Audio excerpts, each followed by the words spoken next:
आप स्कूल पर ध्यान देते हैं, आप कठिन परिश्रम से पढ़ाई करते हैं, अच्छी नौकरी प्राप्त करते हैं, अपने करियर के दौरान मेहनत से काम करते हैं ताकि एक दिन आप आराम से बैठ सकें और रिटायरमेंट का आनंद ले सकें। लेकिन यह तो एक कहानी है जो वास्तविकता से हमेशा मेल नहीं खाती। ऐसे कई उदाहरण हैं जहां अच्छे काम और मेहनती सेविंग्स पैटर्न वाले लोग भी अपनी वृद्धावस्था में काम करने के लिए मजबूर होते हैं।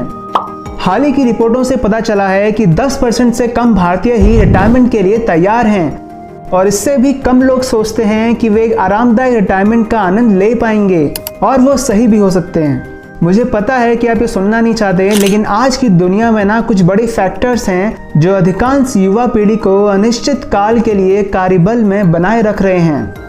रिटायरमेंट जीवन का एक ऐसा चरण है जो वर्षों की मेहनत के बाद आराम और विश्राम का वादा करता है। यह कई भारतीयों के लिए पहुंच से बाहर होता जा रहा है। इसलिए आज हम उन कठोर वास्तविकताओं का पता लगाएंगे जो अनगिनत भारतीयों को एक आरामदायक रिटायरमेंट का आनंद लेने से रोक सकती हैं। Kind of millennials you meet with and they will say, oh, I don't want to work beyond 45. Oh, I want to retire at 50 and enjoy my life. They still need to have some backup plans from the age 50 to 80, which is 30 years. And with inflation being there, I think it's millennials who need to worry about their retirement and how they will manage their retirement perhaps the most. The level of unpredictability is significantly high for millennials. So my view is that they may not worry about it right now, but I think they must worry about it.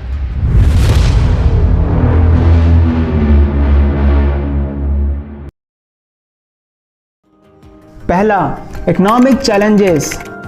Bharat अपनी आर्थिक वृद्धि के बावजूद अभी भी काफी आय असमानता और गरीबी का सामना कर रहा है। आबादी का एक बड़ा हिस्सा बुनियादी जरूरतों को पूरा करने के लिए संघर्ष करता है।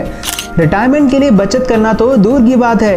कम आय का स्तर, बढ़ती इन्फ्लेशन रेट्स व्यक्तियों के रिटायरमेंट के लिए पर्याप्त धन जमा करना मुश्किल बना देती है। दूसरा, the rising cost of living. दूसरी बड़ी बाधा जीवन यापन की बढ़ती लागत है। हाल ही के वर्षों में इन्फ्लेशन ने रुपए की परचेसिंग पावर को लगातार कम कर दिया है, जिससे रोजमर्रा की जरूरतें और अधिक महंगी हो गई हैं। किराने के सामान से लेकर स्वास्थ्य देखभाल और आवास तक कीमतें आसमान छू रही हैं। उदाहरण के लिए ही स्वास्थ्य देखभाल की लागत सालाना लगभग 10% बढ़ रही है, जो औसत आय वृद्धि को पीछे छोड़ रही है। तीसरा, stagnated wages and job insecurity. हालांकि लागत में वृद्धि हुई है, लेकिन मजदूरी में तेजी नहीं आई है। कई श्रमिकों को स्थिर वेतन और नौकरी की असुरक्षा का सामना करना पड़ता है, जिससे भविष्य के लिए बचत करना मुश्किल हो जाता है। भारत की आर्थिक वृद्धि के बावजूद इसका लाभ औसत श्रमिकों तक पहुंच नहीं पाता। आबादी का एक महत्वपूर्ण हिस्सा अनौपचारिक क्षेत्रों में काम करता है, जहां नौकरी की सुरक्षा और लगातार मजदूरी दुर्लभ है। चौथा, insufficient savings and financial literacy. एक और महत्वपूर्ण मुद्दा अपर्याप्त बचत और लो फाइनेंशियल लिटरेसी है।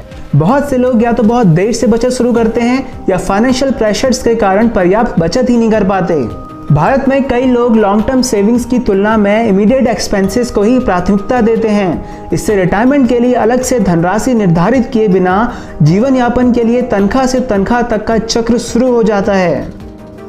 हाल ही के अध्ययनों के अनुसार भारतीयों के एक बड़े प्रतिशत के पास पर्याप्त रिटायरमेंट बचत ही नहीं है।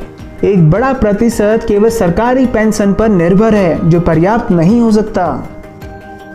आखिरकार फाइनेंशियल लिटरेसी की कमी समस्या को बढ़ा ही देती है। रिटायरमेंट योजनाओं के महत्व, निवेश रणनीतियों, बचत और पावर ऑफ कंपाउंडिंग जैसे विषयों पर उचित शिक्षा के बिना व्यक्ति फाइनेंशियल निर्णय लेने के लिए योग्य नहीं है। कुछ विकसित देशों के विपरीत, जहां फाइनेंशियल लिटरेसी को शिक्षा प्रणालियों में शामिल किया जाता है, भारत में यह अभी भी इग्नोर किए जाते हैं। इसके कारण कई लोग इस बात से अनभिज्ञ हैं कि अपनी बचत को प्रभावी ढंग से कैसे बढ़ाया जाए। पांचवा, the strain on the pension system. Bharat की पेंशन प्रणाली भी काफी दबाव में है। बढ़ती आबादी और बड़े अनौपचारिक कार्यबल के साथ मौजूदा पेंशन योजनाएं अक्सर अपर्याप्त होती हैं, जबकि भारत सरकार आबादी के कुछ वर्गों जैसे सरकारी कर्मचारियों और संगठित क्षेत्रों में श्रमिकों के लिए पेंशन योजनाएं प्रदान करती है। कार्यबल का एक महत्वपूर्ण हिस्सा विशेष रूप से अनौपचारिक क्षेत्र में औपचारिक पेंशन योजनाओं तक पहुंच का अभाव है। इससे कई व्यक्ति व्यक्तिगत बचत और सामाजिक सुरक्षा कार्यक्रमों पर निर्भर हो जाते हैं, जो रिटायरमेंट में उन्हें बचाए रखने के लिए अपर्याप्त हो सकते हैं। छठा, rising debt and financial burdens. कर्ज एक और बड़ी बाधा है। एजुकेशनल लोन से लेकर क्रेडिट कार्ड डेट तक कई भारतीय वित्तीय दायित्वों के बोझ तले दबे हुए हैं, जो उन्हें प्रभावी ढंग से बचत करने से रोकते हैं। कर्ज के बढ़ते स्तर के साथ भविष्य के लिए पैसा बचाना और भी चुनौतीपूर्ण हो जाता है। यह वित्तीय तनाव रिटायरमेंट योजनाओं में देरी कर सकता है या पूरी तरह से पटरी से उतार सकता है। सातवां, volatility in financial markets. Stocks और म्यूचुअल फंड जैसे फाइनेंशियल मार्केट्स में निवेश लॉन्ग टर्म वेल्थ के लिए महत्वपूर्ण है। हालांकि कई भारतीय बाजार की अस्थिरता से सावधान रहते हैं और निवेश में आत्मविश्वास की कमी रखते हैं। पैसा खोने का डर अक्सर व्यक्तियों को सुरक्षित लेकिन कम उपज वाले निवेश के रास्ते चुनने के लिए प्रेरित करता है, जिससे रिटायरमेंट के लिए महत्वपूर्ण रिटर्न उत्पन्न करने की उनकी क्षमता में बाधा आती है। आठवां, longevity and health care cost. बढ़ी हुई जीवन प्रत्याशा बेहतर स्वास्थ्य देखभाल और जीवन स्तर का सकारात्मक परिणाम है। हालांकि यह रिटायरमेंट योजनाओं के संदर्भ में चुनौती भी है। व्यक्तियों को यह सुनिश्चित करने की जरूरत है कि उनकी बचत उनके रिटायरमेंट के वर्षों तक बनी रहे, जो कई दशकों तक चल सकती है। इसके अतिरिक्त स्वास्थ्य देखभाल की बढ़ती लागत एक और फाइनेंशियल बोझ बढ़ाती है, क्योंकि चिकित्सा खर्च उम्र के साथ बढ़ता रहता है। Last conclusion. आखिरकार इसका निष्कर्ष क्या है और टेकअवे क्या है? वास्तविकता यह है कि कई कारक मिलकर कई भारतीयों के लिए रिटायरमेंट को कठिन बना रहे हैं। बढ़ती लागत, स्थिर वेतन, अपर्याप्त बचत, पेंशन प्रणाली का तनाव और बढ़ता कर्ज सभी एक भूमिका निभाते हैं। लेकिन यह सब विनाश और उदासी नहीं है। जागरूकता बदलाव की दिशा में पहला कदम है।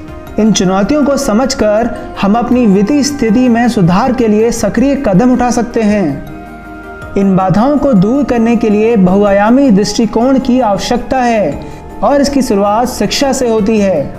कम उम्र से ही फाइनेंशियल लिटरेसी को बढ़ावा देकर व्यक्तियों को अपने स्वयं के वित्तीय कल्याण को प्राथमिकता देने के लिए सशक्त बनाना, सामाजिक सुरक्षा उपायों को बढ़ाना, दीर्घकालीन बचत और निवेश को बढ़ावा देने के उद्देश्य से नीतियां बनाना और रिटायरमेंट योजनाओं के प्रति सांस्कृतिक दृष्टिकोण में बदलाव को प्रोत्साहित करना।